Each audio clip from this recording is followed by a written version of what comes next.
What's up, everybody? It's your girl, Lady B, and you're tuned in to KTTV and Treat. Y'all, the Chi is back. The Chi is back, and baby, season 2 started off with a bang. So, as y'all can see, this is my The Chi review, season 2, episode 1, Eruptions. Man, look, before we get into the review, if you have not watched season 1 of The Chi, if you try to jump into season 2, it's gonna make you binge watch season 1. I'm telling you already, cause this opener, baby, everything. I wasn't prepared for the ending, but we finna get into that. So Brandon is back. He doing his thing with his food truck. He got his food truck last season. He was doing his thing. He got it all nice, and he juking around the city on 79th, 69th, Stony Island. He getting his stuff, and he's selling all types of tacos, y'all. Now Brandon still ain't got his permits and the insurance and all that stuff for food truck, so he done caught tickets and all this type of stuff. And as he's feeding some people at one of the beaches, one of the boot people comes up to him and is about to boot his dang food truck as he's selling. So, he bribes dude into, you know what? Let me make you a taco. He like, I just ate. Now, bruh's a big boy. Big boy. And he like, come on. I make the best in the city. Let me tell you. If you like the taco, I pay my tickets, get everything clear. Just let me go. If you don't like it, you can give me 2 boots. Bro was like, you're a little confident, huh? So he hooked up this taco. It was like pork belly polenta taco with some lime and it looked real good. Brandon doing his thing. And Brandon is a chef. He trying to, do what he needs to do for himself. I admire the brother. Do what you gotta do, bro. Maybe you want to go get a food truck and stuff and start bopping around the city. So dude ends up falling in love with the taco and asks for a whole another one. So he ain't get no boo. He was able to go and he kept doing his thing. And it's a beautiful Chicago day. It was a lovely day. Sunny. Everybody was loving him. Everything was going good. Sun started going down. He heads home. And y'all know how it is when the sun go down in Chicago. Shit went left. He hops up out the truck. Get a gun put to the back of his head. This is how the season opens. Can I get something to drink? Yes, 1 second. This is how the season opens. Y'all, they been bugging me since we walked in the door. We ain't even been in the house that long. So, then, dude not only robs him for the money he has, because Brandon tried to talk his way. I'm like, I ain't got no money. He's like, man, give me the money that's up under the seat, dog. So he giving him money. He was like, now give me the keys. He's like, what? Dog, you gonna take my truck? He's like, give me the keys. I should blow your head off for even lying to me. It's like, dog, why are you gonna take my food truck? He don't even go that fast. Do you know my man sold his truck and drove the hell off? Brandon all at a loss for words. He don't know what to do. His girlfriend, Jerica, like, well, report it stolen. Let the police do their job and they can probably find it for you. Make sure you call the insurance company. Now, I just told y'all. We knew from last season he ain't had no permits and no insurance because he couldn't afford it. He was just out here juggling with his food truck, man. And Brandon like,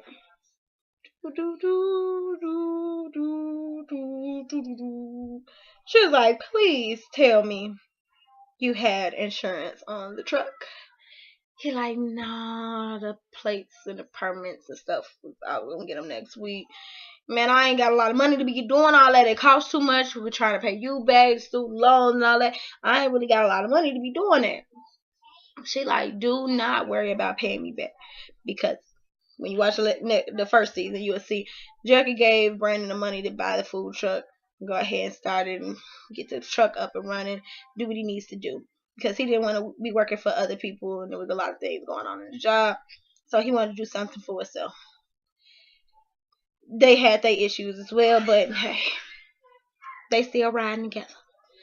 So Brandon, like, man, I don't know. She was like, well, I think you're gonna have to look for another job to start bringing in some money or something then, because I mean, you're gonna have to do something, honey. And he like, I don't want to go work for another white man. She's like, it's black-owned restaurants in Chicago, right? He was like, how many of them got a Michelin star? Which is sad, by the way, because a lot of, if you don't know what a Michelin star is, you'll see what I'm saying about it in the Hustle and Soul reviews. These are restaurants. It's the highest honor to have in a restaurant. If you get a Michelin star, it means your restaurant is deemed like a 5-star restaurant, a great restaurant. It's something that any chef wants to have. And if you are like a culinary student or in the culinary field and want to work at a restaurant, it's great to work at a restaurant with a Michelin star. It's like, you're popping. That's the thing. To be your restaurant is the booming place, and it has the greatest food, culinary stuff, y'all. Restaurants. Anywho, so Brandon does go out and he's looking for another job, and he ends up going to this restaurant where I want to say the wrong thing. I think she was Nigerian. If I'm not, yeah, she said she was from Nigeria. She was Nigerian. It was a Nigerian chef. She said his food, she loved his food. He cooked her this meal, this little dish, and she loved it. But then she went into something that made me even be like, you know what? I need to start thinking deeper. Because she was like, it tastes great, it's lovely. Now what's the story behind it? He was like, huh? What you talking about? She was like, what's the story? What's the story behind this dish? He was like, I really just wanted it to taste good. She said, no wonder it tasted so empty. Like, no wonder I didn't get any feeling when I tasted that meal. He's like, what you mean? So she starts telling him about how when she came from Nigeria to America, how her and her family struggled and they tried fast food for the first time and it made them sick. It made them they had to run. It was terrible, but they ate it for convenience. And that in Nigeria they have all these spices and seasonings and different things, and everything's so fresh and so it's delicious and different things. And how when she starts missing home, she starts to cook. So she puts everything into her food. That's her story. So she was like, you're a great chef, but you need to find out your story. What made you start to cook in the first place? And when I say I was over here last night like,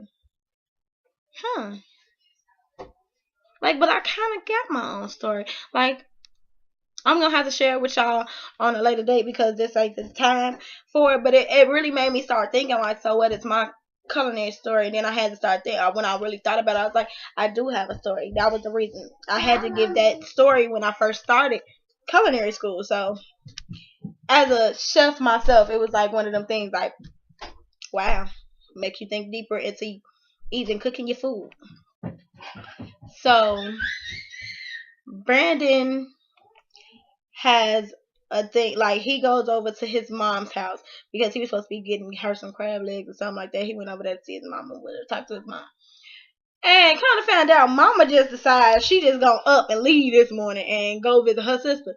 And sister stay in Detroit, North Carolina, somewhere out of state. She just up and left out of state. Now taking mama got married last season, right? So mama got a whole husband, and she just up and dipped.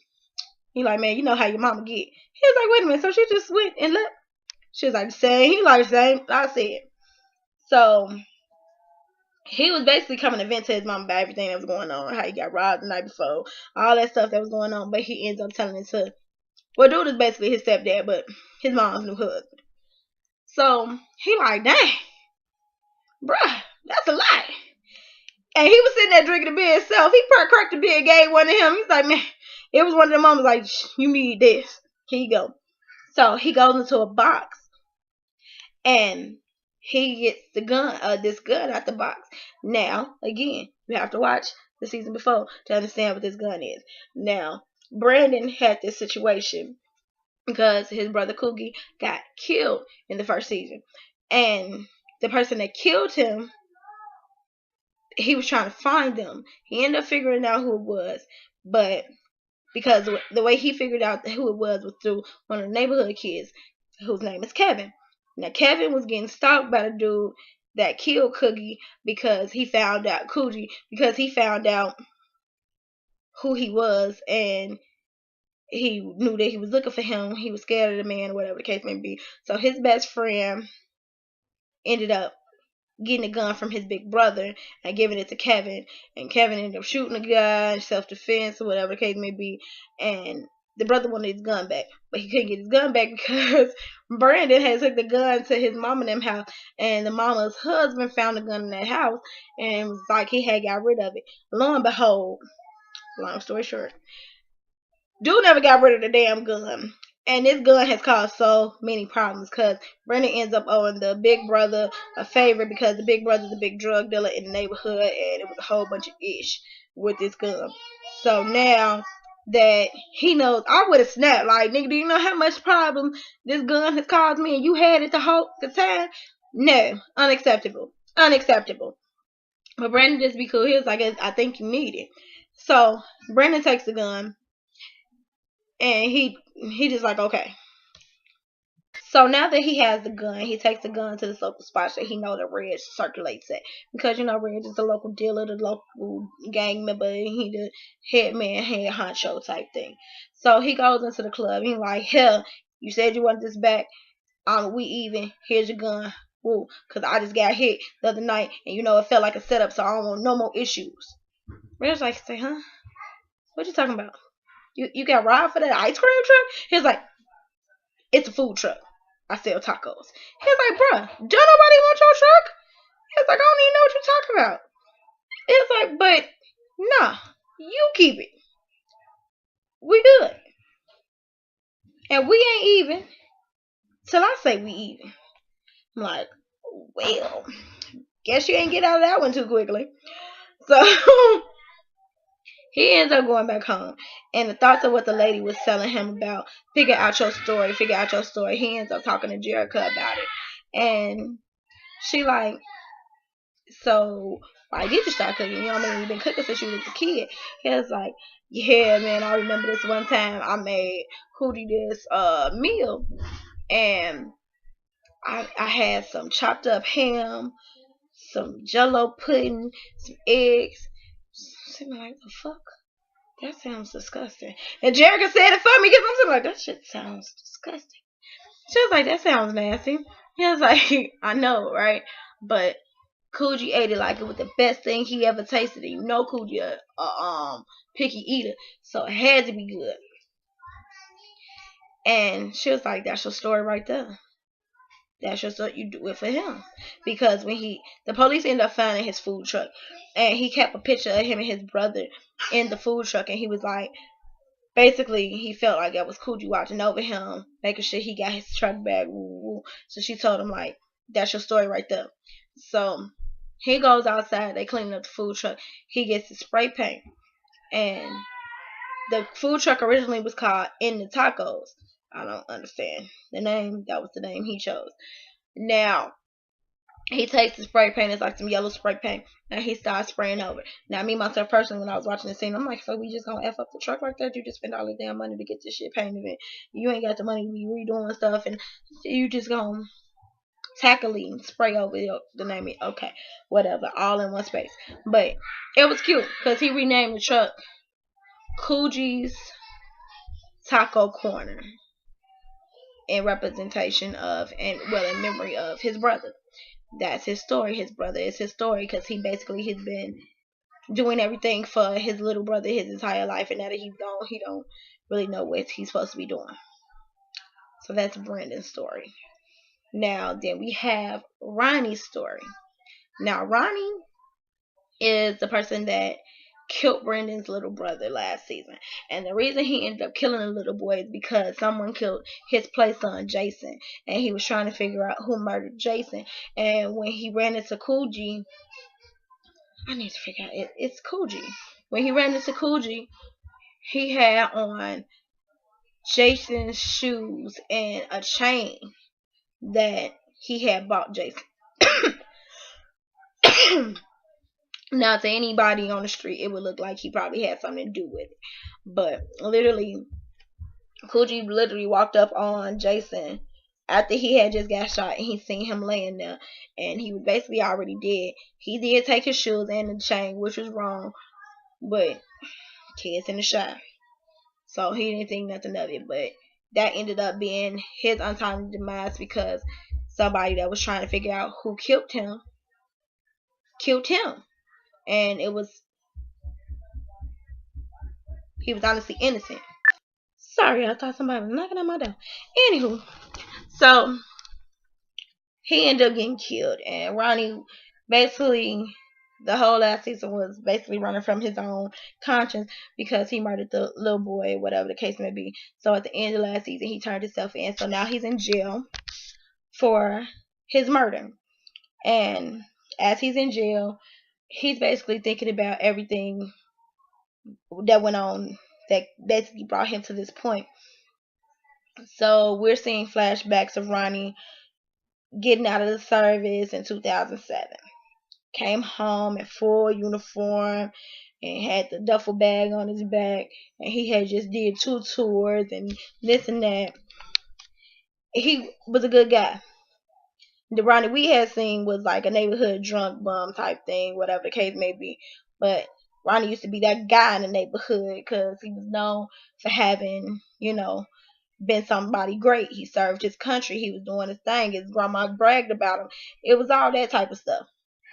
So he gets home and he's trying to basically become a Chicago police officer. He's studying for the test and he's trying to get this stuff together, get all his paperwork and stuff together. And we later find out that he didn't pass the test. He went and took the test and I guess he didn't do well on the test and he failed the test. But I just want to know, me personally, I want to know if he like tried it again or anything like that. But it doesn't seem like it is because it looked like that's where his drinking started because he was frustrated because his boys, he out there playing basketball with his boys, talking about he finna be the police, and they were telling him how one of their friends had just left the Navy and came home and basically became a firefighter in like a week. So he's thinking it's gonna be sweet because he just served his country, everything's gonna be straight. But it was harder than he thought, and it basically caused him to start drinking heavy. We see how he became Jason's step, like his play dad or whatever the case may be, because Jason had like him and his little friends was playing in the backyard, and a ball went through Ronnie's window. And Ronnie went outside mad because he was already upset about not passing his test and different things like that. And I felt like he was contemplating killing himself at this time because he was playing with a gun and stuff, and then all of a sudden, like while he's playing with the gun, because he had unloaded and loaded it and put it to his head, and right when he was putting it to his head, you hear the glass break in the room, and it's like a ball that came through the roof. It's like it started with him, like, dude, I ain't pull the trigger. So he ran outside. He like, you bad kids, ooh, and he grabbed him. He grabbed up one of the kids. He's like, what's your name? Where's your mama? He's like, my name's Jason. He was like, that's how y'all even got around each other. So you bringing him home to his mama to tell on him. You and the mama got real good. Y'all started dating type thing, and you ended up in that boy's life from the time he was that small to they took him away. It was like, okay, you could put this 2 and 2 together. Now we starting to see what's going on. So Ronnie wasn't always this bum, but we see him in the jail. And in jail, he's like the nice guy. He breaking everybody. He really the simp, honestly, cause from what I'm getting, only the ones that's scared of ain't trying to be in no trouble is going doing wake up calls, living out everybody meal and doing all that, delivering everybody food in jail and all that. That don't go on. So that's what he's doing in jail right now. He's delivering everybody's food, delivering a meal, waking everybody up, giving them wake up calls, doing nice guy stuff, just keeping out of trouble, trying to, go with the rotations of jail because he turned himself in. And as he got to this one room, it was this guy like on the bottom bunk and he like shaking and they like, we don't know why you giving him that food. He ain't gonna eat it. He ain't gonna eat it. He was like on the bottom of that plate. there's something underneath that. Take it and put it in between your gums and your lip, and you'll be fine. So dude ends up running into him later, and he was like, "Thanks." It was like an alcohol swab. Like, normal people wouldn't know what it was. It basically it dries them out. It's like addicts that's in there trying to cope. It's a way to help them cope. Now for Ronnie, I guess the way it makes him cope is like because he was an alcoholic, you just put it in there, it gives you some sensation of it, and it's like okay. I don't know. I ain't never been to jail and I ain't got an alcohol problem, so I don't know what it does, but it helps the junkies when they have the shakes. So he was thanking him for giving him the alcohol swab. He was asking did he have any more, and he was like nah. And dude was telling him how he's in there for arson and robbery and a whole list of just random stuff, and that he has a 1 year old daughter that just turned one. He missed the birthday, missing all this stuff and all this time with him. And he asked Ronnie how long he's been in there and like what he's in there for, and he like murder. And you're like, oh. So they go outside, they working down. He asking him how can he do so many pull ups and push ups and all this stuff. He was like, because of his training in the army and different things like that, and his 2 tours that he's done. He was like, yeah, I wanted to go off to the army when I first got out. Maybe if I would have did that, things would have been a lot better. But maybe not, because you did, and you're in here with me. And I guess that made Ronnie think like, yo, that yeah, it was kind of deep. He's like, damn, you got a point. You in here with me, and you served your country, and you did all this. Life couldn't have been that well for you because you right here with me. Sucks. Like that was like a reality check. Like, damn. Well, damn, Ronnie. Don't know what to tell you. So next up, we're gonna talk about Emmett. I like Emmett. Emmett tickles me. Now Emmett is a hoe, to say the least. Like Emmett got 3 baby mamas by he got 3 kids, 3 baby mamas, and don't really see none of his kids. I think one mama stay out of state, that's why you don't see that baby. The other one they don't talk, and then kid drama, y'all. Then the other baby mama, it's something with the other baby mama, like they don't get along, whatever the case may be. It's something. Basically, he got a bunch of baby mamas, 3 damn kids. He don't really take care of none of them. Now, except for this last one, and he didn't even believe the last one was his because him and the girl really wasn't dating, and the girl was out here messing with other people. There was a lot going on with him and Tiff. So it was like one day she just dropped the baby off at his doorstep and dipped, and he had the baby for like a month or so, and then all of a sudden she come back, take the baby, and he ain't seen the baby since. Yeah. So Emma think his mama a game, pretty much. His mama name is Jada. Now Jada's a nurse. Jada just lost her job last season because she was helping Ronnie and his grandma out because Ronnie got shot by Kevin, and his grandma didn't want him to die, but they couldn't go to the she didn't want to take him to the hospital because she didn't know what happened. Like, so she wanted, I'm sorry y'all. Okay, come on. Phone. Anyway, she wanted to make sure that he was okay. So Jada ended up taking some stuff from her job and lost her job because they had it on camera that she took the stuff. It was just terrible. Now, she was doing a good deed, but her good deed cost her job. So it was like, was it worth it? One of them moments, like, was it really worth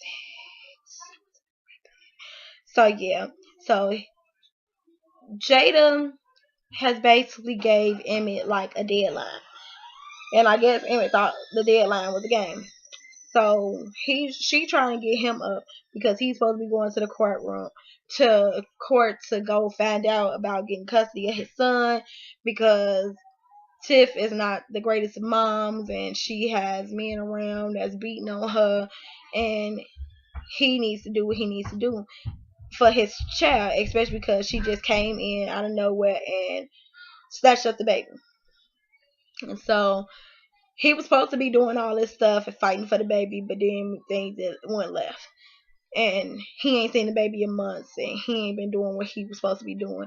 And Emmett just don't have that push. It's like you have to push him. So Ronnie is saying she was supposed to be moving because she had got a job offer in Seattle, I believe. But it ended up falling through. But she still says she's selling her house and she's gonna get her a smaller place pretty much because she can't afford being in a big space right now with her not having a job, actual job going on.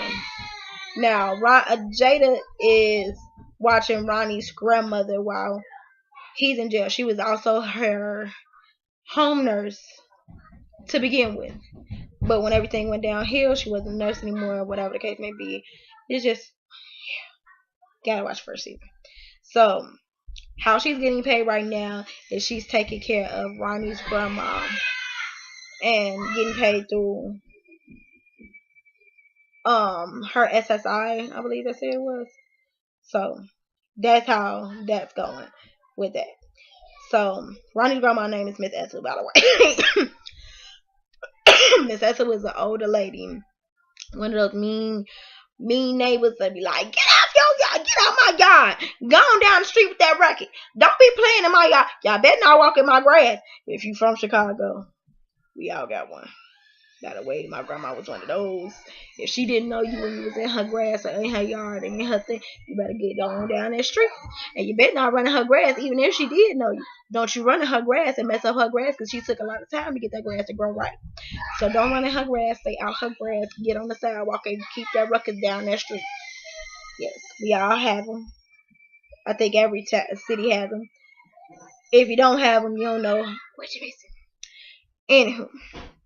So she's trying to wake Emmett up, right? And she's telling him to go ahead and get down to that courtroom and do what you need to do. He like, So she tries again. He like, I'm running late. I rescheduled. She's like, you done rescheduled like 3 times. He's like, you need to get up. No, I need you to get up either way. The movie people coming, blah, blah, blah. He's like, what? What you talking about, Mom? She said, boy, I told you 2 months ago to start finding you a place. You didn't listen. I told you a month ago to start finding you a place. You didn't listen. She said, I told you last week you need to find you a place. You didn't want to listen. So, like I said, I'm moving into a 1-bedroom and you're going to have to figure out where you're finna go. He's like, what you mean? She said, just what I said.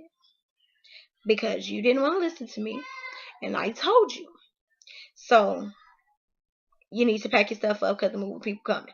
I was like, well, damn, mama. But hey, I done told you once, I told you twice, I told you 3 times, and you still don't listen. Now you kind of out of luck, bro. Kind of out of luck. Because she got all her stuff packed up and she doing what she needs to be doing and you ain't doing what you need to be doing. Honey, that sounds like a personal problem. So Emmett then packed up all his stuff and put it in a plastic bag and he ends up going over to his baby mama house. Now, this is his 3rd baby mama. This is Tiff. Now, Tiff has his son. He goes over there and he's trying to see his son. He's trying to make some type of initiative to see his son. Tiff is one of them baby mamas from hell. Tiff is the baby mama from hell, y'all. Tiff is talking to this man. Let me see if I can fan something. Let me see. She's talking to this man through the door like this. What you want? No, you can't come in. No, you won't be seeing my son. Why are you here? Oh, now all of a sudden you want to see him. I would have pushed the door on her fucking face. But literally, like, she got the door like this. It's cracked, y'all. Like, she is not coming out that door. And she is not opening enough so he can see in. And it was making me suspicious, like, wait. What you had? Why you won't even open the door all the way? Frankly, the baby is small enough you can bring the baby to the door so I can see the baby. But you gonna talk to me in the doors like this? Like, I was too done. She like, you won't see your baby. You can't see your baby. You ain't gonna never see him again. You can go about your business. You got the DCF. You can call DCFS on me. They keep snooping around my house. You trying to get my baby took from me. Yeah, baby mama from here. He like, I ain't did nothing but try to protect my son the best way I can with them niggas that you be around because they always putting their hands on you and I don't want nothing to happen to my son. I wouldn't let nobody touch my son, girl. You couldn't let nobody touch your son because they touching on you and blacking your eyes and blacking, leaving you black and blue. Who's to say they ain't doing something to that baby or if they ain't already did something to that baby? Because it's a reason why you ain't want to open that door. It's the reason why you ain't want to open that door. I believe something wrong with the baby. I'm sorry to say, I think something wrong with the baby. I think one of these little niggas that she was dealing with that was blacking her up. The baby was crying and they ain't want to hear it. They did something to that boy's son because there's no reason why she would not open that door even enough for him to even look inside. So she basically was like, let me make myself clear. You will never see him again. Slams the door in his face. I said, baby, he better than me. He better than me because I would have punched. I would have pushed that door so hard, girl. Ain't nobody got time for you. I'll push straight through you. So he goes away. Now, Emmett was talking to Kevin's big sister, Keisha, right? So he goes over to Keisha's house. He got his bag. Keisha. Because she had, like, stay on the top part of that room. Like, her room was at the top. So he yelling at the window. Keisha, I need somewhere to go. Can I stay here? Said, boy, my mama will kill me. What is wrong with you? No, you can't go over nobody else's house. Boy, you don't even come over here unless you want to have sex. You need something from me. We don't even go on a real date. Ain't nobody got time for that. You just want to use me. He like, Keisha. It's like, go on with me. Ain't nobody got time for that.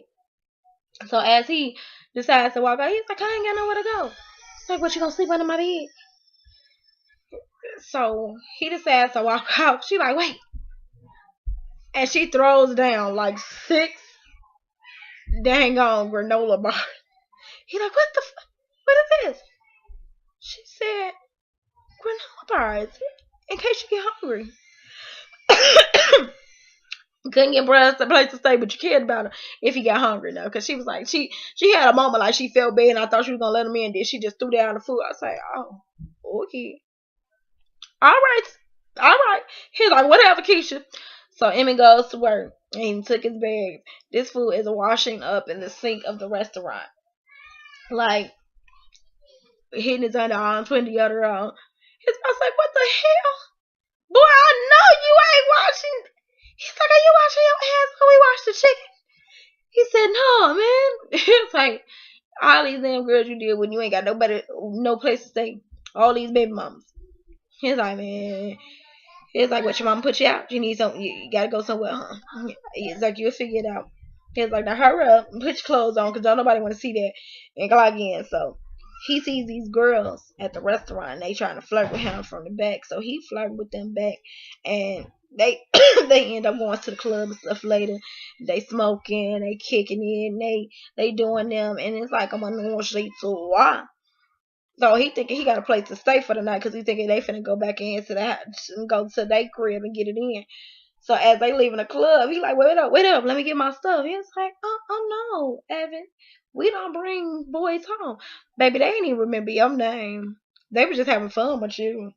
So he ain't had nowhere to go for the night. He ends up getting on the train. He riding the red line all night to the ends of the line and just riding.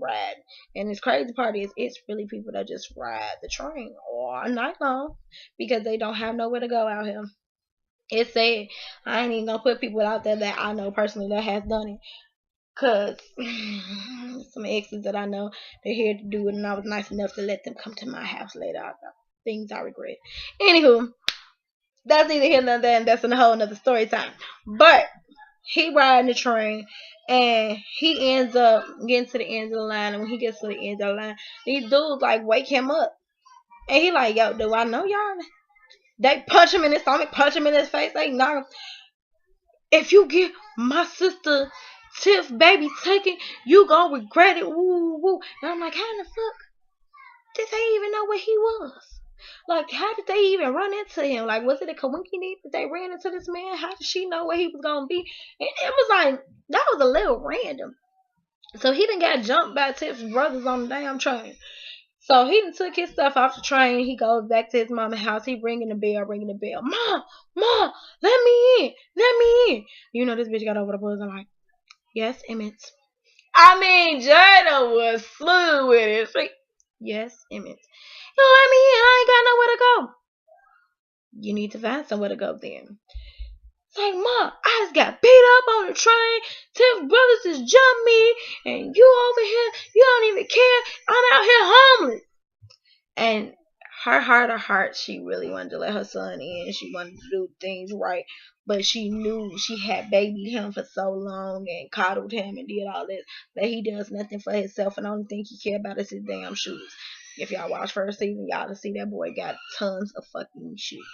That's his most prized possession, his shoes.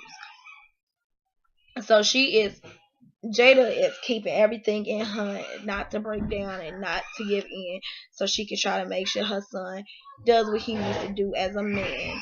And she don't let him in. She does not let him in. I'm like, yeah. That you should have got your stuff together, bro. You should have got your stuff together. Now we got the kids. So it's Kevin, Papa, Jake, Maisha. These are most of the main kids. Maisha likes Kevin. Kevin and Maisha. Kevin originally liked Maisha's cousin. They had their own little thing. Papa is Kevin's best friend. Jake is their other best friend, but right now Jake and Kevin are beefing because of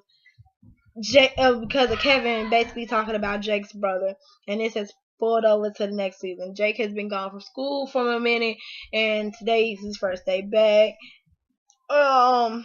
They run into each other. They feel like, but Papa basically like, look, y'all need to cut this shit out. We ain't got time for this. Y'all need to make up, get over this. Stop beefing. Like, y'all can't be beefing. It's like, man, that's him. No, that's him. Typical little kid shit. Typical kids. So they're in class. They're supposed to be doing projects right now, right? The kids are unruly as hell in class. And I mean, this is their regular teacher. And she's just so, quiet down, guys. Everyone quiet down. Shh. Maisha has a presentation. They in the back like, yeah, woo, yeah, what up, yeah. Quiet down. Quiet down. Maisha's like, hey! It's like, oh shit. So after Maisha gets their attention, she's like, I'm finna tell y'all about the solar system. She got her little projects in there. She hit a button and it started playing music. They're like, hey, hey, hey, they getting it. She's like, come on guys, quiet down. So Maisha stops the music and she gives her presentation.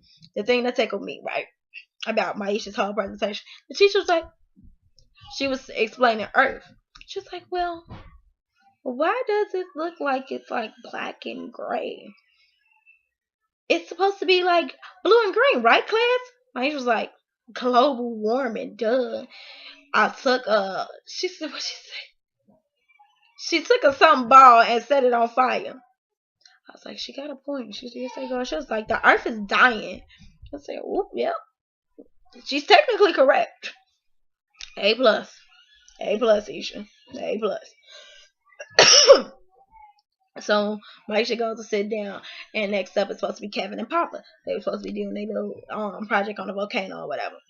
But in that nick of time, the bell rings because Kevin and Papa don't got a project yet. They ain't did the project. They ain't even started on the project.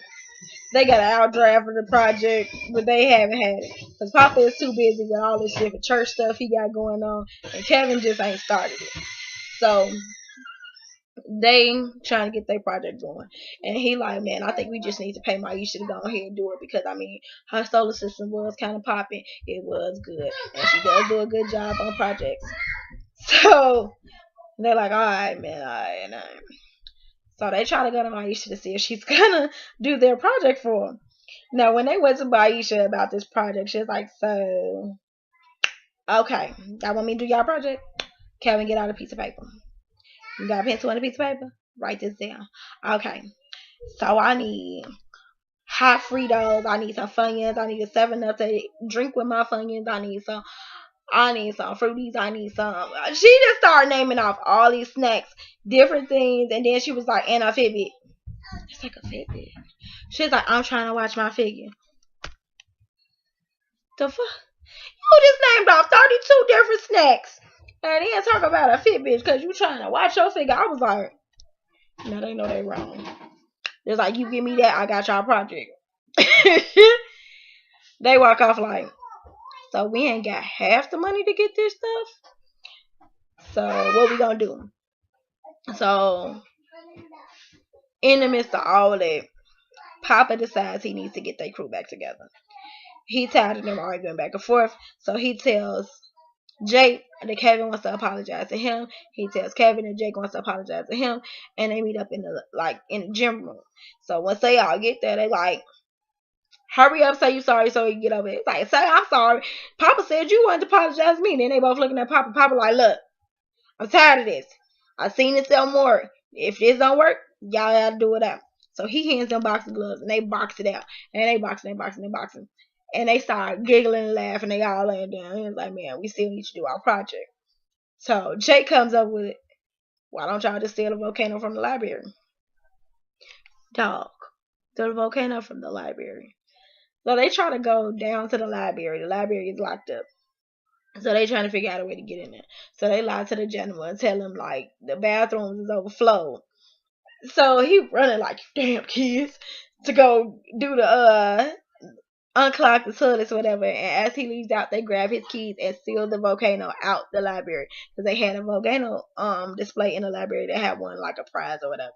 So they take it home and they spray paint it a whole different color than the original color. And they don't got no baking soda. They ain't got none of the stuff they need to make the volcano erupt. So at least it showed they did a little bit smart though, cause Kevin like, well, my mom uses this to clean when she don't have like baking soda or some stuff. So it should do the same thing. He was like, we just need bubbles. Papa like, we need bubbles. He's like, well, I got some real pop. So they put like Comet Cleanser and red pop in the volcano, and they hearing it sizzle, and they're like, oh snap! So it erupts. They get a good grade on their project or whatever the case may be after they did it. But Maisha P. Game was like, I know y'all stole that from the library. If y'all don't get that stuff I said I needed on my list, I'm gonna tell. I said, damn, she gonna get her stuff by any means necessary. I ain't do y'all project, but I will snitch on y'all. I see it, damn. After all that, y'all still fit against me. Ain't that about nothing? You still gotta go about her stuff. That's about nothing. Like, I can't take it serious. I was like, she said she gonna get her snacks and goodies and her Fitbit. Either way, she getting it. I ain't mad at you. So Kevin's talking to his sister, and this season Kevin's mom decides to put him in therapy. He goes to therapy before he goes to school every day because Kevin has been through a lot with the guy trying to he felt like he was trying to kill him at one point because he saw the death, basically seeing a dead body in front of him because he watched Coogee get killed and then having to shoot somebody. And this little boy is, I think, in like 8th grade or freshman in high school, some stuff like that. He's young, so it's like his mom taking him to therapy to try to talk to somebody, but he doesn't take therapy serious. He don't feel like he needs therapy, and he's talking to his sister. Excuse me. So he's talking to his sister Keisha, and he asking her because she's back in track and stuff. She runs track. So he like, when's your first meet? She's like, why you wanna know? And da, da, da. He's like, cause I wanna see you. I wanna see you run. I wanna see you run back in your meet. She's like, oh, that's so sweet. Like they got a really cute dynamic. They are like really close. So she's talking to him like, so how are you doing in therapy? How's therapy going? And he like, man, don't nobody want to do that therapy for white people. I don't talk to them. I just sit there. She was like, get that out your head. Like therapy is not just for white people. And I hate that our community views therapy as a white people trait because it's really not. It's not just for white people.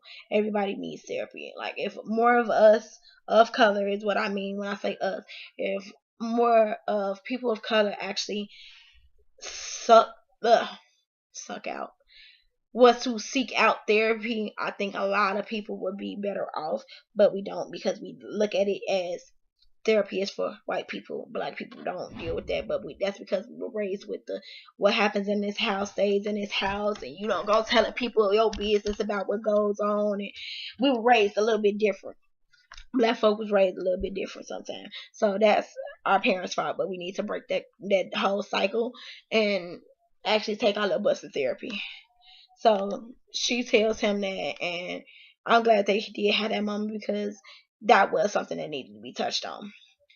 So Kevin goes to a therapy session, and he's talking to the therapist talking to him, and he like, I heard you had a project. How did it go? And he like, yeah, whatever. Ooh. He was like, you want to talk about Coogee? I mean, to see someone die, even though you didn't know him, that still probably touched you a lot. I mean, what do you? And then she like, what do you want to be when you grow up? And he was like, I like games and I like this and like that. Well, if I grow up, she was like, wait, what do you mean? If you grow up, why did you say it like that? And it was like, a lot of people don't think about stuff like that as a kid. But I'll say this, when we're raised here where I am, because there's a lot of deaths going on in Chicago. I will admit that. There's a lot of shootings. There's a lot of things going on. And these are broad daylight shootings half the time. And bullets ain't got no names. So you never know who will get hit. And then with everything that's going on this show and him seeing kids die, he probably feels like if I make it to see my adult age, this is what I want to be. Okay, baby. So you can't, and it's messed up that you can't think about when I grow up. You gotta think about if you grow up, if you make it to this age to be something promising. What would you like to be? Before I get into this ending, y'all. So think about him. You gotta deal with that type of thing. After he leaves his mom's house, see his mom is not giving in. Emmett ends up going to this house, and when we go to this house, we see all these types of toys and stuff in the front yard on the porch. And when you get to the door, this man standing there with 3 kids right behind him. I'm like, damn, is this a daycare? And Emmett says the man's name. I can't remember his name. And the dude's like, hey, son. It's like, oh, your daddy is around. You don't even, but y'all ain't got no relationship. Obviously, we can see that because you call this man by his first name. And it looked like daddy still been busy all these years. So, yeah. But the ending, y'all, had me sitting here like, what the hell? What just happened? Oh my God. Y'all, the ending was so shocking. I could not believe it. I'm sitting here like, oh, this how we just gonna kick off the season. Like this is just how we gonna kick off the season like this. Like for real, I'm not ready. So we talked about how Miss Ethel was a mean old lady down the street that don't want you in her yard on her property. Stay away from her house and you will be good as long as you stay away from Miss Ethel's house Now, Jada is taking care of Miss Ethel while Ronnie is in jail. She has now have the power of attorney over Miss Ethel, and she gets paid through Miss Ethel's SSI. I've already stated that, I believe, but if I didn't, there you go. So she's talking to Jada about what's going on. Jada's phone blowing up because her son was calling her. She basically told Jada like you ain't right and put that boy out like that, leave him homeless. You only get one son, and once they gone, you gonna miss them. So she's trying to get her some words of wisdom, but Jada knows her son, and that's why she did what she had to do. We see why she had to do what she had to do with Emmett, because Emmett is not gonna take nothing serious if she doesn't do what she needs to do and push him about that nest. Anywho, so as Jada's there, there's a knock on the door, and this knock on the door is a lady telling Jada that basically Miss Ethel has been evicted from her place, and they're trying to get her to move into a senior living home, and Miss Ethel is not having it. Miss Ethel said no. So Jada listening to the lady, and in the background, all we hear is Miss Ethel going the off, baby. She is going off. She close the door, and we ain't got nothing to talk to them about. I said what I said. I've been here 30 years. I ain't going nowhere. I told them I ain't leaving. I ain't going nowhere. I know my right. I ain't leaving. Miss Ethel wouldn't have me. Not one bit, honey. Not one bit. So Jada like, try to talk to her, I guess. And she closes the door.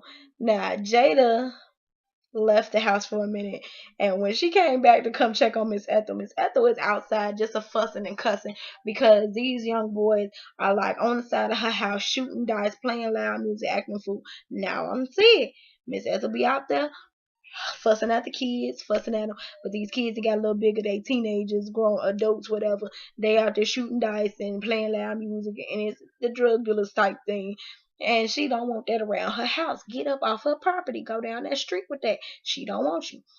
Jada like, Earl, I'll leave here for a second and you out here fussing. Man, just call the she could call the street captain and they go in the house. Now, Jada ends up having to leave, of course, because she had to move into her new place. And Miss Ethel ends up getting another knock at the door. Now, when she get this knock at the door, it's a young boy, and he's talking about he's trying to raise money for veterans to basically keep them off the streets, keep them out of trouble, different things. She looked at him, she said, "Son, you don't look old enough to be a veteran." Yeah, like, trust me, ma'am, I am. You know, this is not a scam. He's showing her this little badge on the clipboard, different things like that. So we all know Miss Ethel has a soft spot for veterans because Ronnie was a veteran. So Miss Ethel goes to try to get some money to donate to them. And as she like turns around, this man full on punches Miss Ethel dead in the face. I mean, full closed fist. Punches Miss Ethel in the face with like all his might. Miss Ethel hits the ground, honey. And I mean, this man is beating her to like a bloody pulp. Miss Ethel is bleeding and bruised and bloody. Like, it's so much blood. It was ridiculous. Oh my God, it was so much blood, y'all. I was like, the whole time I'm watching, I'm like, oh my God, what the hell? I'm looking at my boyfriend like, what the hell happened? He like, what the fuck? We sitting there like, oh my God, I wasn't ready. So this is how we kicking it off. This is how we kicking it off. I mean, he done dragged her through the house, bleeding and bloody. She trying to. Miss Ethel already can hardly walk. This woman is about 80 some years old. And she just be in this house. She don't go too many places, nothing.